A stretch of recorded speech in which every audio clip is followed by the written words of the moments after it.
Oi, gente! Eu tô com a Bárbara Garcia, que é jornalista. Ela tá participando hoje do canal aqui, porque a gente vai falar sobre a relação das mulheres com o seu corpo. O corpo das mulheres está sempre sob julgo, ou porque ela é gorda, ou porque ela é muito magra, se ela tá bombada de academia porque ela toma remédio, porque ela toma hormônio, se ela tem alguma deficiência porque ela é doente. E você relatou, a gente tava conversando aqui nos bastidores, que a Bárbara chega nos lugares sociais, num restaurante, qualquer coisa do tipo, e as pessoas têm sempre um certo receio de lidar com ela, com o andador, e parece que estão sempre tratando a deficiência física da Bárbara como uma doença, como se a Bárbara precisasse ser curada ou cuidada, né, Bárbara? E às vezes as pessoas confundem. E eu acho que não fazem por maldade, não. Não estamos analisando as pessoas pessoalmente. Eu entendo que tudo isso é construído socialmente, até porque eu também estudo discurso e tal. Eu sei que tudo isso acontece de forma inconsciente e por falta de conhecimento. Por isso que eu me vejo assim com essa responsabilidade de debater esses assuntos para elucidar essas questões e levar informação mesmo. Mas assim, muita gente tem essa ideia já socialmente construída de que para poder viver em sociedade o seu corpo tem que ser forte, tem que ser apto, e as pessoas com deficiência não estão aptas. Durante anos e anos e anos e milhares de culturas tiraram a nossa possibilidade, inclusive, de existir. Sempre vem uma pessoa falar: mas daqui a pouco você não vai mais precisar do andador, né? Eu vou rezar pra você e aí vai dar tudo certo, porque você tem que ter fé na vida, mas sempre com esse pressuposto de que se você tem um corpo diferente, você não está saudável, você não está bem e você necessariamente quer deixar aquela condição. A Bárbara estava explicando, por exemplo, que ela chega nos lugares e ela conhece as pessoas. Parece que as pessoas ficam querendo saber a origem da deficiência dela, o porquê que é assim, como se ela tivesse a obrigação de sempre explicar para todo mundo que ela conhece. Sendo que não, né, Bárbara? Uma coisa é a sua vida social, outra coisa é a sua intimidade, né? Já aconteceu de, assim, pegar um táxi, sabe? Você tá, sei lá, você foi em algum lugar, você tá cansada, você só quer voltar pra casa. Você pega um táxi, o cara nunca te viu na vida. Ele não sabe nem o seu nome. E ele fala: mas o que aconteceu com você pra você ser assim? E a pessoa acha que ela não tá falando nada demais. Porque como aquela característica sua é visível, tá ali, escancarado e não tem como esconder, a pessoa acha que aquilo é público. E que aquilo é da conta dela, né? Que ela tem o direito de tocar naquilo, só que aquilo é uma questão muito íntima. Assim, as pessoas não ficam perguntando detalhes da sua vida pessoal a todo momento, não é? Por que faz isso com a pessoa que tem alguma deficiência, né? Só porque aquilo é visível? Só porque é visível você tá no direito de tocar naquilo? Quando eu tinha 6 anos, eu precisei fazer uma cirurgia. Nessa primeira cirurgia, o médico, que era uma pessoa muito qualificada... Aliás, eu quero fazer um parêntese de que eu sou uma pessoa privilegiada em relação à classe social, né? Assim, os meus pais são de classe média alta, então eu sempre estudei em colégios particulares, sempre tive acesso ao melhor tratamento possível, e mesmo assim eu sofri negligência, e mesmo assim eu sofri discriminação.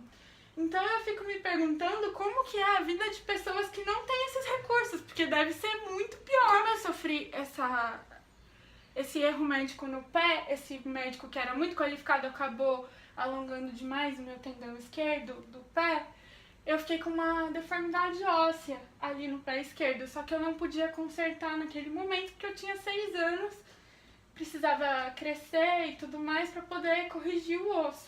E aí com 14 anos eu já tinha indicação para fazer essa correção óssea no pé.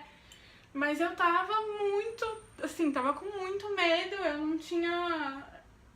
não tinha recursos, assim, pra aceitar psicologicamente aquela cirurgia de novo e tal.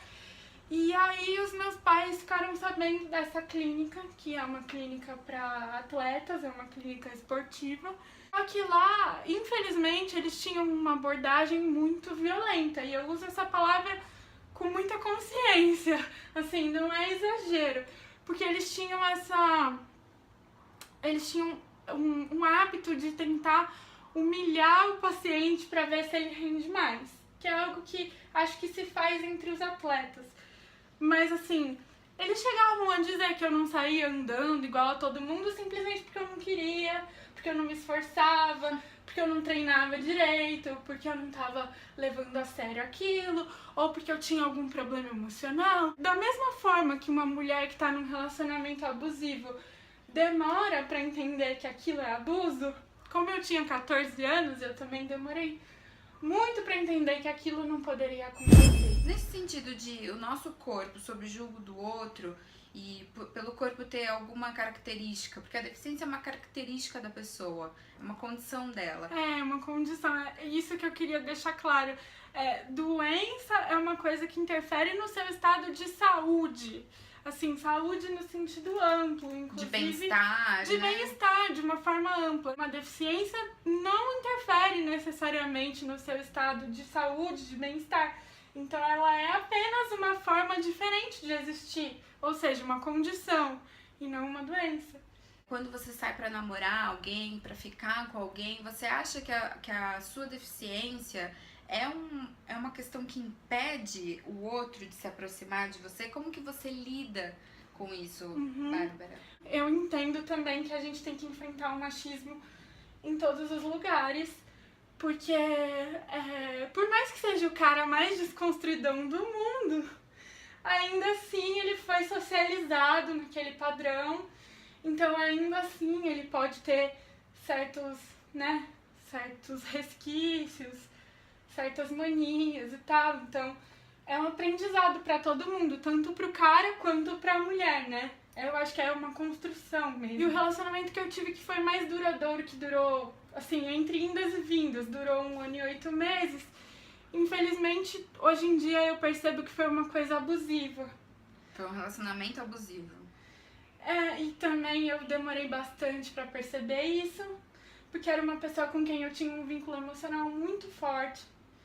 E eu acho que quando o vínculo é abusivo, esse laço emocional é ainda maior, né? Eu passei a sentir dependência emocional, eu passei a sentir que a minha felicidade dependia dele, que se ele não tivesse do meu lado, eu não seria feliz. Além da violência que a mulher sofre nesses relacionamentos abusivos, porque tem uma relação de poder aí sim do homem, né, em relação à mulher, uma mulher que tem alguma deficiência, parece que ele fica meio que tutelando você, né? Porque, tadinha, além dela ser uma mulher frágil, a deficiência dela coloca ela mais frágil ainda, Mais né? vulnerável. Mais vulnerável ainda. E acho que isso é uma coisa que a gente pouco ouve, assim, na mídia, nas discussões, que é a afetividade, a solidão, os relacionamentos das pessoas que têm deficiência. Eu acho que é muito difícil porque o padrão é muito capacitista, né? O capacitismo é o nome que se dá ao preconceito em relação às pessoas com deficiência. Da mesma forma que existe esse nome, machismo, em relação à opressão de gênero, a opressão em relação às pessoas com deficiência também tem nome, chama capacitismo. E é uma palavra que pouca gente conhece, que fica restrita só a essas pessoas, né? Então eu acho importante falar. Muito importante, capacitismo. Que significa capacitismo por quê? Porque você é sempre colocado numa posição de incapacidade. Você é sempre o incapaz que tem que provar 30 horas por dia que não, que você é forte, que você é corajoso, que você consegue. Parece que não te dão o direito de talvez não tá afim de enfrentar tal coisa, porque você tem que enfrentar, senão você vai levar o carimbo de incapaz, sempre. Qual que é a sua relação com o seu corpo hoje? A Bárbara, ela já é uma adulta, né? Já é uma profissional, faz mestrado, tá aí ativa nas redes sociais, discutindo a questão da deficiência em vários aspectos. E aí, como que fica a autoimagem que você tem de si e a imagem que você tem no espelho? Assim, elas dialogam ou em algum momento rola uma crise? Assim, como que é a sua relação com a sua imagem? Logo que eu comecei a usar o andador, ele era muito mais visível do que uma outra muleta que eu tava tentando utilizar há um tempo atrás. Mas aquela muleta, apesar de ser pequena, não ser tão visível, ela não me dava o apoio que eu precisava. Era meio que uma enganação. E aí, quando eu comecei a usar o andador que é muito maior, que é muito mais visível, eu me sentia feia no começo. É mesmo? Eu achava que aquilo tinha a ver com beleza. E eu cheguei a falar pra minha fisioterapeuta, olha, não sei se vai dar certo, eu tô me olhando no espelho e tô me sentindo feia. E era assim que eu falava mesmo. Aí eu resolvi dar uma chance e hoje em dia eu me vejo com ele e acho que ele não atrapalha a minha beleza, assim. Eu consigo admirar o meu corpo de várias maneiras. Eu não sou aquele tipo de pessoa que fica procurando defeitos. Isso é importante. Já olha pro espelho com um olhar negativo, né? No seu caso não é assim. Né? Eu não fico procurando defeitos, não. Aliás, eu tenho cicatrizes, assim, por causa das cirurgias. Quando eu uso vestido, a cicatriz aparece. Geralmente as pessoas perguntam também. Nem sempre, mas de vez em quando perguntam e sabe, tudo bem, faz parte de quem eu sou. Eu consigo admirar, assim, a minha beleza e acho que é uma beleza diferente das outras e vamos apreciar a diferença. Ah, que linda! Obrigada, Bárbara, por ter estado aqui no nosso canal, Entre Nós Corpo. Espero que você volte pra gente discutir outras coisas.